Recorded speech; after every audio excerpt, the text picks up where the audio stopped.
Hallelujah. फिर से एक बार आप सब लोगों का इतवार की सभा में स्वागत है। प्रभु का धन्यवाद देते हैं इस दिन के लिए। आइए हम प्रार्थना करें। पिता परमेश्वर, धन्यवाद देते हैं इस सुंदर दिन के लिए। एक और मौका दिया प्रभु कि हम एक साथ मिलकर तेरे नाम को हम ऊंचा उठा सकें। यीशु, तू मार्ग, सत्य और जीवन तू ही है।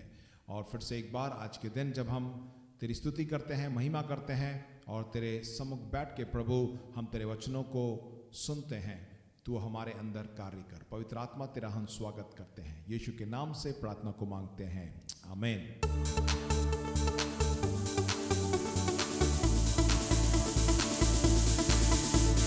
मार्ग, सत्य और जीवन तू ही है। जग की ज्योति तू जग से बढ़कर है। मार्ग, सत्य और जीवन तू ही है। जग की ज्योति तू जग से बढ़कर है। दिल मेरा कहे, दिल मेरा कहे, दिल मेरा कहे, दिल मेरा कहे, स्तुति हो तेरी, महिमा हो तेरी। यीशु तू ही है मेरी जिंदगी। स्तुति हो तेरी, महिमा हो तेरी। यीशु तू ही है मेरी जिंदगी।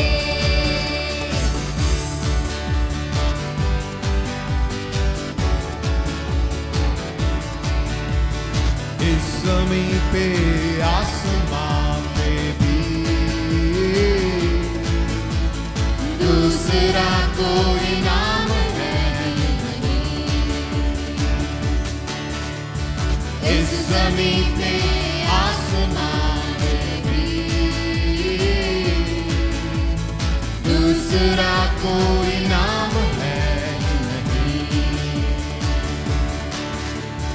दिल मेरा कहे, दिल मेरा कहे, दिल मेरा कहे, दिल मेरा कहे, स्तुति हो तेरी, महिमा हो तेरी।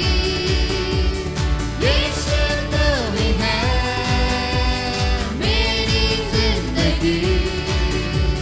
स्तुति हो तेरी, महिमा हो तेरी। यीशु तू ही है मेरी जिंदगी। यीशु तू मेरी जिंदगी, तू मेरी पहचान है।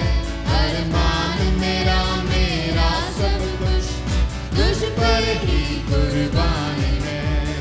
यीशु तू मेरी जिंदगी, तू मेरी पहचान है। अरमान मेरा, मेरा सब कुछ तुझ पर ही कुर्बान है।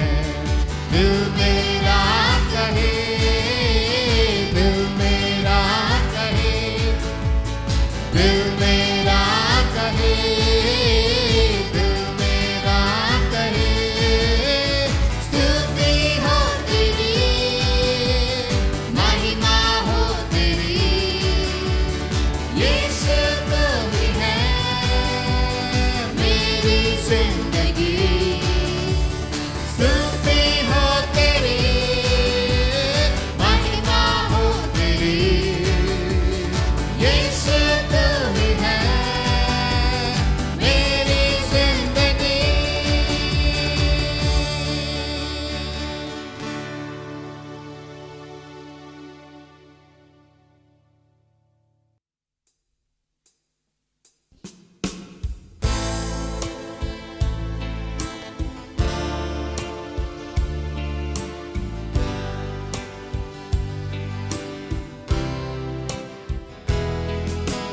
आराधना यीशु तुझे, आराधना यीशु तुझे।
अद्भुत तेरे पैर जो लहरों पर चले, आगे चलते हैं मेरे, मुझे चिंता नहीं है।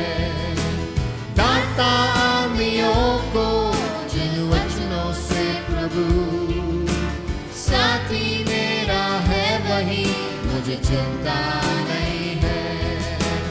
आराधना यीशु तुझे, आराधना यीशु तुझे, आराधना यीशु तुझे, आराधना यीशु तुझे।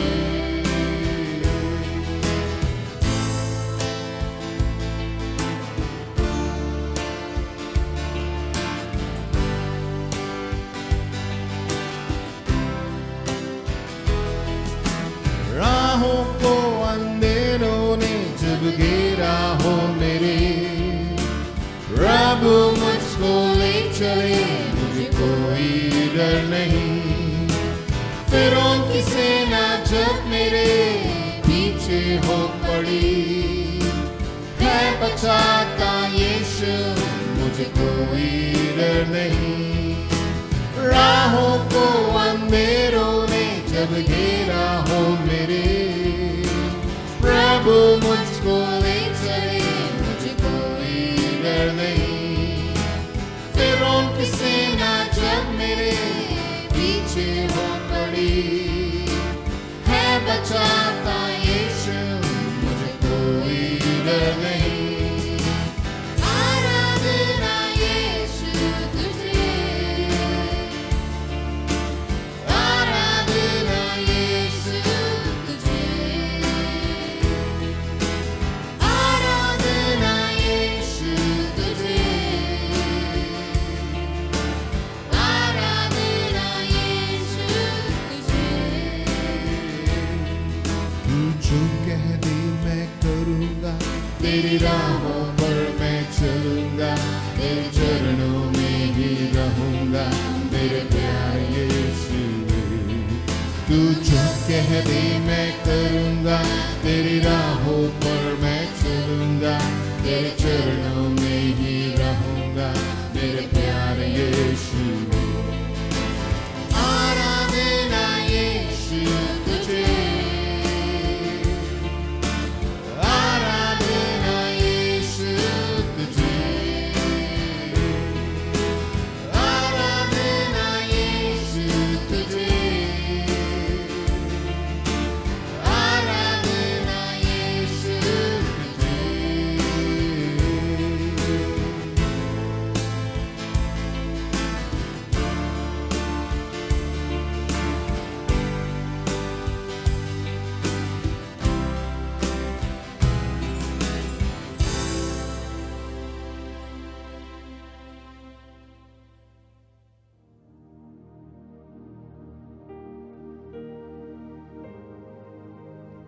सबको जय मसीह की फिर से एक बार आज की इतवार की सभा में आप सब लोगों का स्वागत है। आइए हम परमेश्वर की वचन की ओर बढ़ेंगे। हाँ प्रियो, परमेश्वर का वचन हमें सिखाता है कि हर समय हमें उसकी स्तुति, उसकी आराधना करनी चाहिए। मैं आपके सामने एक वचन को पढ़ूंगा जो कि लिया गया है मत्ती उसके 4 अध्याय के 10वें वचन पे, जहां पर प्रभु यीशु मसीह ने शैतान को जवाब दिया था जब वो उसकी परीक्षा ले रहा था। तब यीशु ने उससे कहा है, शैतान तू दूर हो जा, क्योंकि लिखा है तू प्रभु अपने परमेश्वर को प्रणाम कर और केवल उसी की ही उपासना कर। आमीन। यीशु मसीह पुराने नियम से उस वचन को निकाल के बता रहे हैं कि तू अपने प्रभु परमेश्वर को प्रणाम कर और केवल उसी की ही उपासना कर। एक और वचन जो कि दूसरा इतिहास 20वें अध्याय के 21वें और 22वें वचन में लिखा है राजा यहोशाफात के बारे में। तब उसने प्रजा के साथ सम्मति करके कितनों को ठहराया जो कि पवित्रता से शोभायमान होकर हथियारबंदों के आगे आगे चलते हुए यहोवा के गीत गाएं और यह कहते हुए उसकी स्तुति करें, यहोवा का धन्यवाद करो क्योंकि उसकी करुणा सदा की है। जिस समय वे गाकर स्तुति करने लगे, उसी समय यहोवा ने अम्मोनियों, मोआबियों और सेईर के पहाड़ी देश के लोगों पर, जो यहूदा के विरुद्ध आ रहे थे, घातकों को बैठा दिया और वे मारे गए। यहां पर परमेश्वर ने बड़े अद्भुत रीति से विजय को दिया जब वे सब मिलकर परमेश्वर की स्तुति कर रहे थे, उसकी आराधना कर रहे थे। हाँ प्रियो, आज के दिन फिर से एक बार जो है मैं आपके सामने कुछ वचनों को लेके आने वाला हूं, जिसमें हम सीखेंगे कि हम जब स्तुति आराधना करते हैं तो हमारे जीवन में परमेश्वर क्या करता है। आमीन। आइए हम प्रार्थना करें। पिता परमेश्वर, धन्यवाद देते हैं इन वचनों के लिए। आज के दिन हम अपने हृदय को खोलते हैं, तू हर एक से तू बातचीत कर। जितने भी भाई बहन आज के दिन वचन को सुन रहे हैं, इस लाइव टेलीकास्ट को देख रहे हैं, प्रभु तू हर एक से तू बातचीत कर। हाँ पिता परमेश्वर, मैं अपने आप को नम्र दीन करता हूं, तू मुझे इस्तेमाल कर। हालेलुया। यीशु के नाम से प्रार्थना को मांगते हैं, आमीन आमीन। देखिए, हम परमेश्वर की आराधना वो जो है उसको बोलकर हम करते हैं। हम परमेश्वर की स्तुति उसने जो हमारे जीवन में किया है उसको बोलकर करते हैं।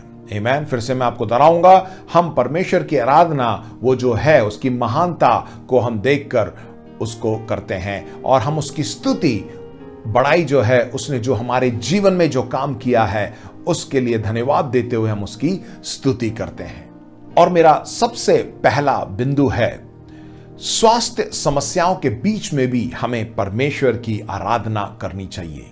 जब हम अय्यूब के बारे में बाइबल में पढ़ते हैं, वो हमें सिखाता है, उससे हमें बहुत कुछ सीखने को मिलता है कि किस प्रकार स्वास्थ्य समस्याओं के बीच में भी अय्यूब परमेश्वर की आराधना करता रहा। आइए, अय्यूब की किताब 2 अध्याय 4 से लेकर 7 तक। शैतान ने यहोवा को उत्तर दिया, खाल के बदले खाल, परंतु प्राण के बदले मनुष्य अपना सब कुछ दे देता है। इसलिए केवल अपना हाथ बढ़ाकर उसकी हड्डियां और मांस छू, तब वह तेरे मुंह पर तेरी निंदा करेगा। यहोवा ने शैतान से कहा, सुन, वह तेरे हाथ में है, केवल उसका प्राण छोड़ देना। तब शैतान यहोवा के सामने से निकला और अय्यूब के पांव के तलवे से लेकर सिर की चोटी तक बड़े बड़े फोड़ों से पीड़ित किया। देखिए, हम देखते हैं कि अय्यूब जो है बहुत ही भला व्यक्ति था, और जैसे मैंने शुरुआत में कहा कि वो बहुत ही धनी व्यक्ति था, उसका बहुत ही बड़ा परिवार था, बहुत ही सुखी परिवार था, और हमेशा परमेश्वर की स्तुति करता था। बाइबल में इस प्रकार लिखा हुआ है कि जब भी पूरा परिवार एक साथ आता था तो वो क्षमा प्राप्ति के लिए बलि भी चढ़ाया करता था, कि कोई उसके जो बच्चे हैं या जो भी उसके भाई बहन हैं, अगर उन्होंने कोई पाप किया होगा तो उसको क्षमा मिल जाए, इसलिए वो बलिदान भी चढ़ाया करता था। इस तरह का व्यक्ति था, प्रभु को भय मानने वाला व्यक्ति था।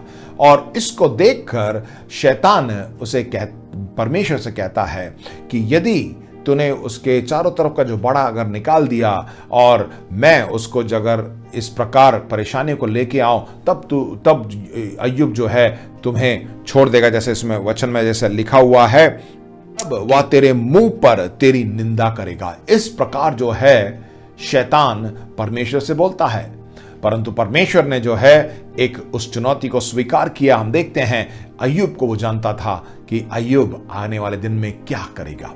हाँ प्रियो, बहुत सी बार हम अपने जीवन में भी इस तरह की परेशानी को देख सकते हैं। बहुत सी बार हो सकता है कि हम शारीरिक रूप में पीड़ित हो, हमें कुछ ऐसी बीमारियां लग जाएं, कुछ ऐसे मानसिक परेशानियां हो जाएं, परंतु हमें क्या करना चाहिए? देखिए, अगले वचन में 2 अध्याय के 8, 9, 10 में मैं आपके लिए पढ़ूंगा।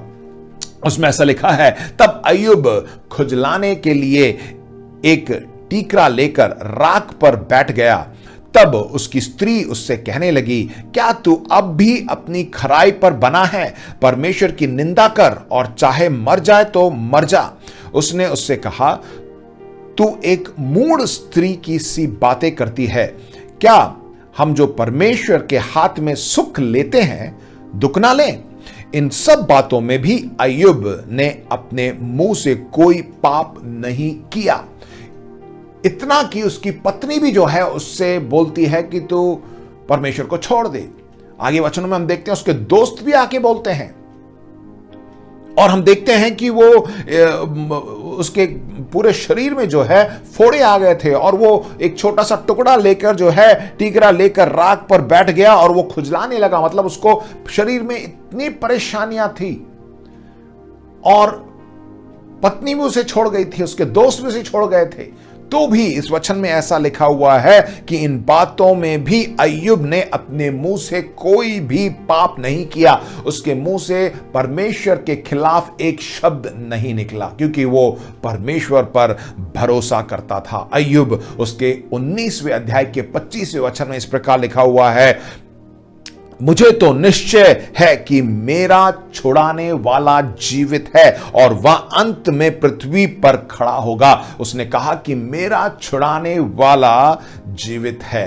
आमेन, हालेलुया। वो परमेश्वर, जब हम परेशानियों में होते हैं, जब बीमारी में होते हैं, मानसिक रूप से जो है हम परेशान रहते हैं, परमेश्वर का वचन हमें बताता है कि मुझे छुड़ाने वाला जीवित है, यीशु मसीह जीवित है। आमेन, हालेलुया। बोलिए आप सब मिलकर, मुझे छुड़ाने वाला जीवित है। आमीन। परमेश्वर का वचन हमें बताता है, इसलिए जो है हम देखते हैं आगे अय्यूब ने कैसे परमेश्वर की आशीष को पाया। अय्यूब जो है, उसके बच्चे, उसके धन दौलत और उसके जो नौकर चाकर, सब कुछ, इतना कि उसकी पत्नी भी उसे छोड़ के चली गई थी, और उसके शारीरिक रूप में भी वो बहुत ही कमजोर था, परंतु तब भी उसने परमेश्वर को नहीं छोड़ा, उसने परमेश्वर की आराधना की। जब उसमें लिखा हुआ है कि अय्यूब ने अपने मुंह से कोई भी पाप नहीं किया, तो इसका मतलब मुंह से उसने परमेश्वर की आराधना की होगी। हां प्रियो, जब भी हम इस परिस्थिति में आ जाते हैं, हमें परमेश्वर की आराधना करनी चाहिए, क्योंकि परमेश्वर ने जो है अपने राज्य के लिए हमें चुना है। इस पूरे संसार को बनाने से पहले, जैसे वचन में लिखा हुआ है कि उसने हमें चुना है। जब उसने हमें चुना है तो वो हमारी अगुवाई करेगा। इसलिए तो आज हम इस जगह पर हैं। अब उधर इधर देखकर लोग मेरे बारे में क्या कहते हैं, लोग आपके बारे में क्या कहते हैं, उसको मत सुनिए, परंतु याद रखिए कि परमेश्वर मेरा छुड़ाने वाला जीवित है। याद रखिए और उसकी आराधना करिए, उसकी महिमा करिए। परमेश्वर जो है आपको बदले में दुगना तिगना चौगुना आशीष देगा। जैसे हम यहां पे अय्यूब की किताब में आखिरी के चैप्टर्स में हम पढ़ते हैं। आमीन। इसलिए मैं सबसे पहला जो बिंदु है मैं लेके आया, स्वास्थ्य समस्याओं के बीच में भी हम परमेश्वर की आराधना करें, क्योंकि वो परमेश्वर छुड़ाने वाला जीवित है। वो हमें छुड़ाएगा, वो हमें स्वास्थ्य देगा, वो हमारे सारी कमजोरी को दूर करेगा और हमें आशीष देगा, मात्र हम उसकी आराधना करें। आमीन। मेरा दूसरा बिंदु है, आर्थिक नुकसान के बीच में भी हम परमेश्वर की आराधना करें। हमारा परमेश्वर यहोवा यीरे है। यदि कटनी के समय में फल ना मिले तो भी मैं उसकी आराधना करूंगा। हां प्रियो, देखिए वचन में लिखा हुआ है, हबक्कुक उसके 3 अध्याय 17, 18 और 19 में लिखा हुआ है, क्योंकि चाहे अंजीर के वृक्ष में फूल ना लगे और ना दाखलताओं में फल लगे, जलपाई के वृक्ष में केवल धोखा पाया जाए और खेतों में अन्न ना उपजे, भेड़शालाओं में भेड़ बकरियां ना रहें और ना थानों में गाय बैल हो, तो भी मैं यहोवा के कारण आनंदित और मगन रहूंगा और अपने उद्धारकर्ता परमेश्वर के द्वारा अति प्रसन्न रहूंगा। यहोवा परमेश्वर मेरा बल मूल है, वह मेरे पांव हरिणों के समान बना देता है, वह मुझको मेरे ऊंचे स्थानों पर चलाता है। आमीन। यहां पे देखिए भविष्यवक्ता हमें बताता है कि चाहे अंजीर के वृक्ष में फल फूल लगे ना लगे, दाखलताओं में फल लगे ना लगे, जलपाई के वृक्ष में केवल धोखा पाया जाए या खेतों में अन्न ना उपजे, भेड़शालाओं में भेड़ बकरी ना हो, तो भी जो है मैं परमेश्वर की क्या करूंगा, आराधना करूंगा। मैं यहोवा के कारण आनंदित और मगन रहूंगा। देखिए, परमेश्वर सब कुछ जानता है। बहुत सी बार हमें ऐसा लगता है कि हमारे जीवन में कुछ भी नहीं हो रहा है, मैं जो कार्य कर रहा हूं उसमें मेरे को सफलता प्राप्त हो रही है, मैं इतनी मेहनत करता हूं पर मुझे कुछ मिलता नहीं है, मेरे को तरक्की नहीं मिल रही है। परंतु प्रियो, परमेश्वर का वचन हमें बताता है कि हम उसकी आराधना करें, उसका धन्यवाद करें, उसमें हम आनंदित रहें, उसमें मगन रहें, क्योंकि वो हमारे साथ है।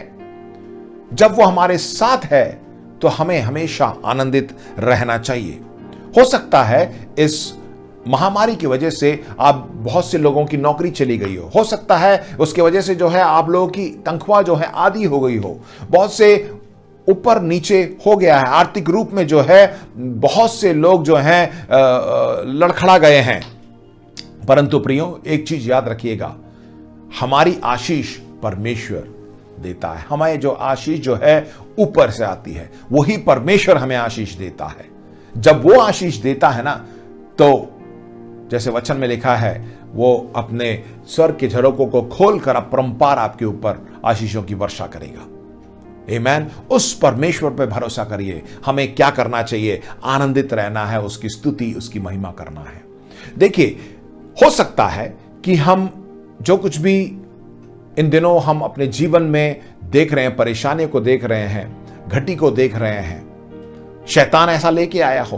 परंतु अगर शैतान ने ऐसा किया है, एक वचन में आपके लिए बताऊंगा, आप उत्साहित होंगे। नीति वचन उसका 6:30 और 31। जो चोर भूख के मारे अपना पेट भरने के लिए चोरी करे, उसको तो लोग तुच्छ नहीं जानते, तो भी यदि वह पकड़ा जाए तो उसको 7 गुना भर देना पड़ेगा, वरन अपने घर का सारा धन देना पड़ेगा। यदि आपको मालूम पड़ जाए कि ये परेशानी, ये संकट और ये पैसों की तंगी या ये आर्थिक नुकसान शैतान लेके आया है, वचन हमें बताता है कि उसे 7 गुना हमें वापस करना होगा। आमीन, हालेलुया। अगर शैतान इन चीजों को लेके आया है तो निश्चय जो है परमेश्वर आपको आशीष देगा।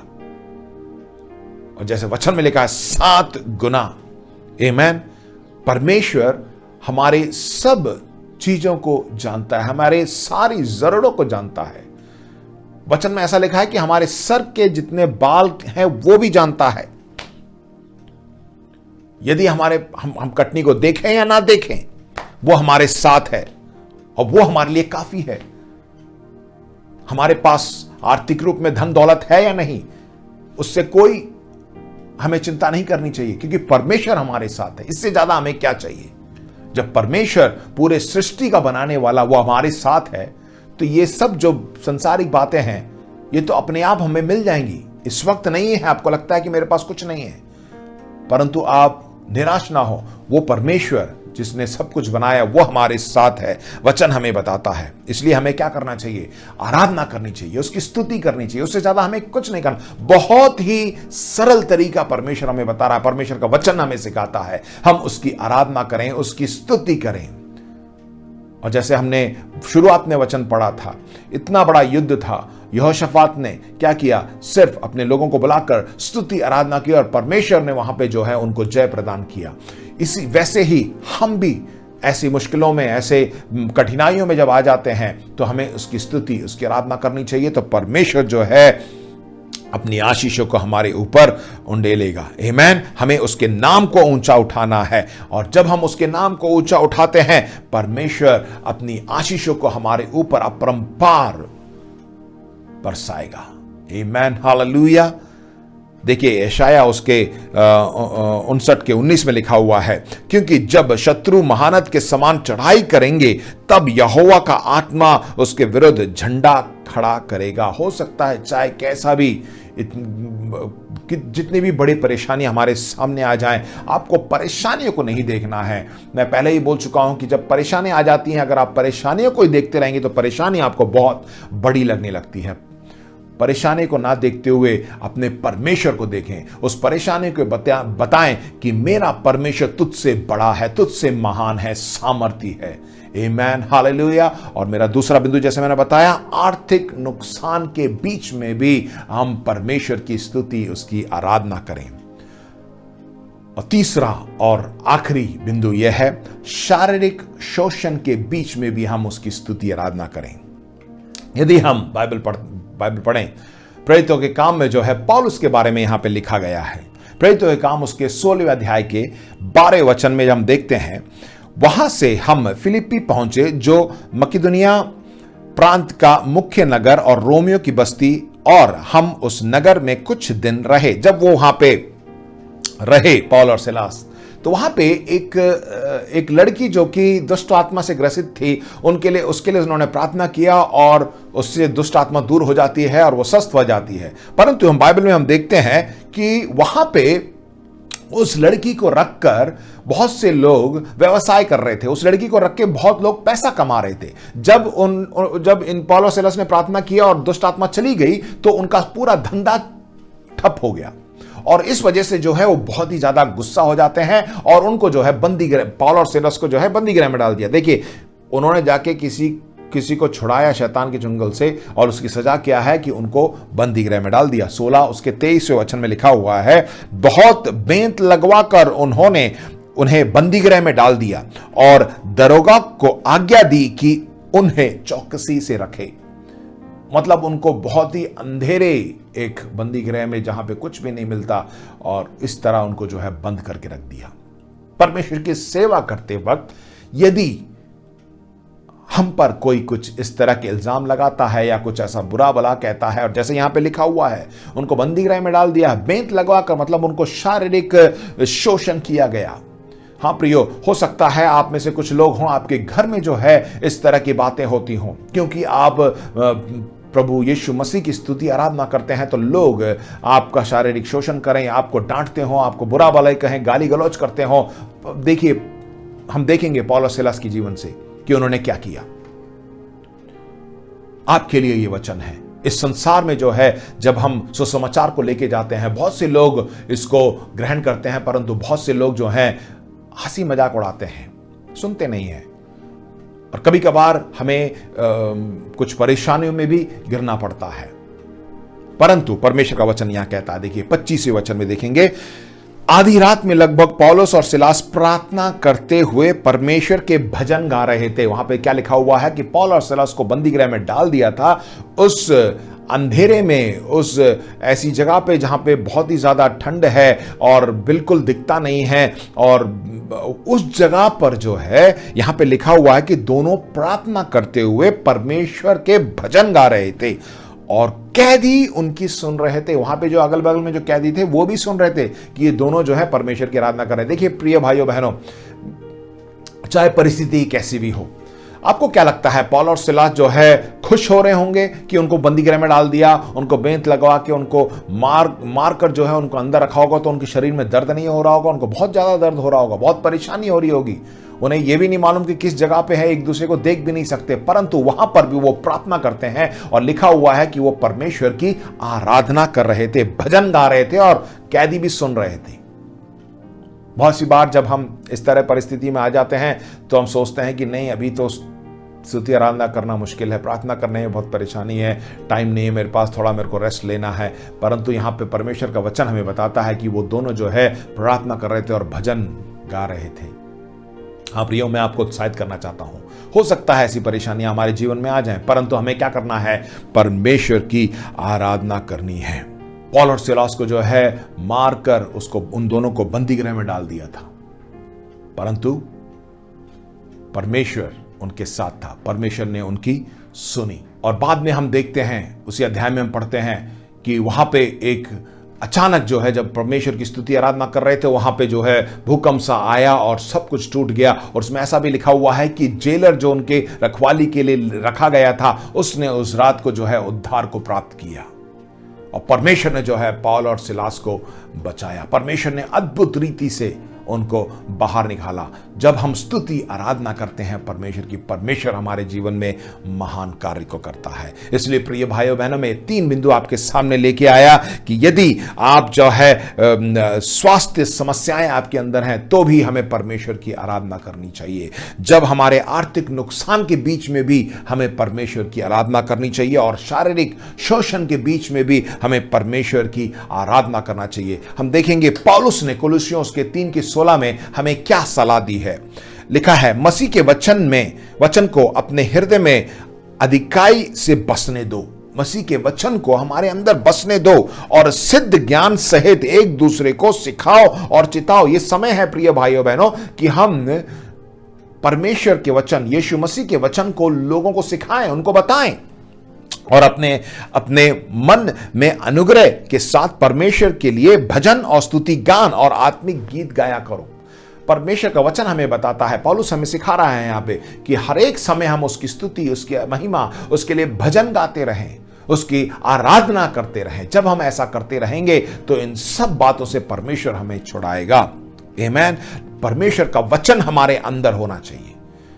इसलिए प्रिय भाइयों बहनें, बताते हैं कि परमेश्वर का वचन रोज पढ़िए, उस पर मनन करिए, क्योंकि परमेश्वर का वचन ही है जो हमारे अंदर कार्य करेगा। जब हम परमेश्वर के वचन को अंदर ग्रहण करेंगे तो हम प्रभु यीशु मसीह को अच्छी तरह पहचान सकेंगे, पिता परमेश्वर को हम पहचान सकेंगे। जब हम उसको पहचान लेंगे तब जो है हम उसकी आराधना कर सकेंगे। चाहे कोई भी परेशानी हो, कैसी भी परिस्थिति हो, पवित्र आत्मा से भरकर उसकी स्तुति करें।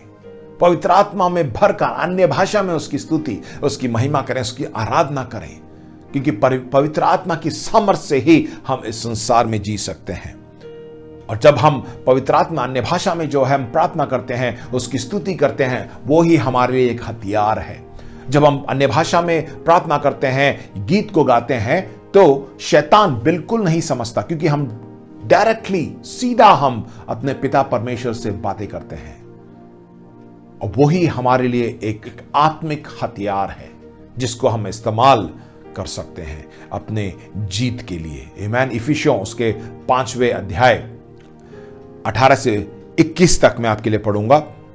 उसमें लिखा है, दाखरस से मतवाले ना बनो, क्योंकि उससे लुचपन होता है, पर आत्मा से परिपूर्ण होते जाओ। पवित्र आत्मा से परिपूर्ण होते जाओ, और आपस में भजन और स्तुति गान और आत्मिक गीत गाया करो, और अपने अपने मन में प्रभु के सामने गाते और कीर्तन करते रहो, और सदा सब बातों के लिए हमारे प्रभु यीशु मसीह के नाम से परमेश्वर पिता का धन्यवाद करते रहो।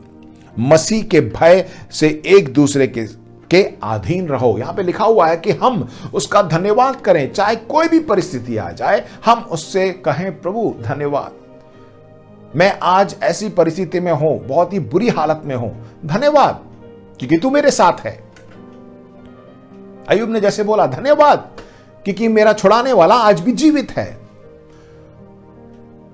पौल और सिलास ने जैसे कहा कि धन्यवाद कि परमेश्वर तू हमारे साथ है। हम बंदीगृह में बंद हैं, पर हमारे मुंह को कोई बंद नहीं कर सकता, तू हमारे साथ है। जब हम परमेश्वर की स्तुति, आराधना, महिमा करते हैं, तब परमेश्वर हमें छुड़ाता है। आइए एक और वचन पढ़ेंगे। यहां पे याकूब हमें क्या सिखाता है। याकूब भी हमें बताता है कि हमें ऐसी परिस्थिति में क्या करना चाहिए। याकूब उसके 5वें अध्याय के 13, 14 और 15 में हम देखते हैं, यदि तुम में कोई दुखी है तो वह प्रार्थना करे। यदि हम दुखी हैं, ऐसी परिस्थिति में हैं, तो हमें प्रार्थना करनी चाहिए। यदि आनंदित है तो वह स्तुति के भजन गाए। यदि हम आनंदित हैं, सब कुछ बढ़िया है, तो हम उसकी स्तुति करें, उसका धन्यवाद करें, उसका भजन करें। यदि तुम में कोई रोगी है, शारीरिक समस्याएं, तो कलीसिया के प्राचीनों को बुलाएं और प्रभु के नाम से उस पर तेल मलकर उसके लिए प्रार्थना करें। वचन में ऐसा लिखा है, क्योंकि विश्वास की प्रार्थना के द्वारा रोगी बच जाएंगे और प्रभु उसको उठाकर खड़ा करेगा। यदि उसमें पाप भी किए हो तो उनकी भी क्षमा हो जाएगी। हाँ प्रियो, वचन में साफ साफ लिखा हुआ है, यदि आप दुखी हैं तो आप प्रार्थना करिए, यदि आप सुखी हैं तो परमेश्वर का भजन करिए, उसका धन्यवाद करिए। यदि आप बीमार हैं तो प्राचीनों को बुलाइए और उनसे बोलिए कि हम पे हाथ रख के प्रार्थना करें, क्योंकि विश्वास की प्रार्थना के द्वारा रोगी बच जाते हैं, उनको चंगाई मिलती है। याकूब हमें बड़े साफ तरीके से बता रहा है। तो इसका मतलब यह है कि हमें ऐसी परेशानियों में होके गुजरना ही है। भजन संगीता 23 में जैसा लिखा हुआ है कि मैं अंधकार से भरी तराइयों में भी होके चलूं तो ना डरूंगा, क्योंकि परमेश्वर तू मेरे साथ है। इसका मतलब यह है, हो सकता है आप अभी एकदम सही है, हो सकता है आप अंधकार भरी तराइयों में आप होके गुजरें, परमेश्वर आपके साथ है। हो सकता है इस वक्त जो है आप उस अंधकार भरी तराइयों में हैं, प्रियो डरिए मत, परमेश्वर आपके साथ है। या कुछ लोग ऐसे हो सकते हैं जो उस तराई से बाहर निकल रहे हों, परमेश्वर आपको बाहर निकाल रहा है, परमेश्वर आपके साथ है। चाहे कैसी भी परिस्थिति हो, आप शायद अभी सब कुछ सही हो रहा हो, आने वाले दिन में सही ना हो, परंतु परमेश्वर हमें बताता है कि वो हमारे साथ है। अय्यूब ने जैसे बोला कि मेरा छुड़ाने वाला उद्धारकर्ता मेरे साथ है। इसलिए प्रिय भाइयों बहनों, चाहे कोई भी कैसी भी परिस्थिति हो, परमेश्वर की आराधना करें। सबसे पहले मैंने बताया स्वास्थ्य समस्याओं के बीच में परमेश्वर की आराधना करें। दूसरा मैंने बताया कि आर्थिक नुकसान के बीच में भी परमेश्वर की आराधना करें। और आखिरी में शारीरिक शोषण के बीच में भी आप परमेश्वर की आराधना करें। तब देखिए परमेश्वर कैसे आपको छुड़ाएगा, क्योंकि वो हमारे साथ है, वो अद्भुत काम को कराएगा। हाँ प्रियो, इन वचनों को आप मनन करिए। मैं आपके लिए प्रार्थना करूंगा और परमेश्वर इस हफ्ते में जो है आपके जीवन में एक अद्भुत काम को करेगा। आमीन। यदि आप विश्वास करते हैं तो आमीन बोलिए। हालेलुया। आइए हम अपनी आंखों को बंद करें, हम प्रार्थना करें। पिता परमेश्वर, धन्यवाद देते हैं इस सुंदर दिन के लिए, धन्यवाद तेरे वचनों के लिए। आज हमने प्रभु सीखा कि जब हम तेरी स्तुति, तेरी आराधना करते हैं, तू हमारे साथ रहता है। स्वास्थ्य समस्याओं के बीच में हम तेरी स्तुति करते हैं, आराधना करते हैं। आर्थिक नुकसान के बीच में भी हम तेरी आराधना करते हैं, और शारीरिक शोषण के बीच में भी हम तेरी आराधना करते हैं। प्रभु धन्यवाद, अपने वचनों के अनुसार तू हमारे साथ है। हम प्रार्थना करते हैं हमारे प्रिय भाई बहन जितने लोग आज के दिन इस वचन को सुन रहे हैं, प्रभु तू उनके जीवन में अद्भुत काम को कर। इस पूरे हफ्ते हम प्रभु तेरे उस आशीष को देखने पाए। हाँ पिता, पवित्र आत्मा की अगुवाई में हम चल सकें, पवित्र आत्मा की सामर्थ में हम चल सकें। सारा आदर, महिमा, अधिकार तुझे देते हैं। प्रभु यीशु मसीह के नाम से इस प्रार्थना को मांगते हैं। आइए हम सब मिलकर अनुग्रह वचन एक साथ बोलें। प्रभु यीशु मसीह का अनुग्रह, पिता का प्रेम और पवित्र आत्मा की सहभागिता हम सब के साथ सदा सदा बनी रहे। आमीन। सबको जय मसीह की।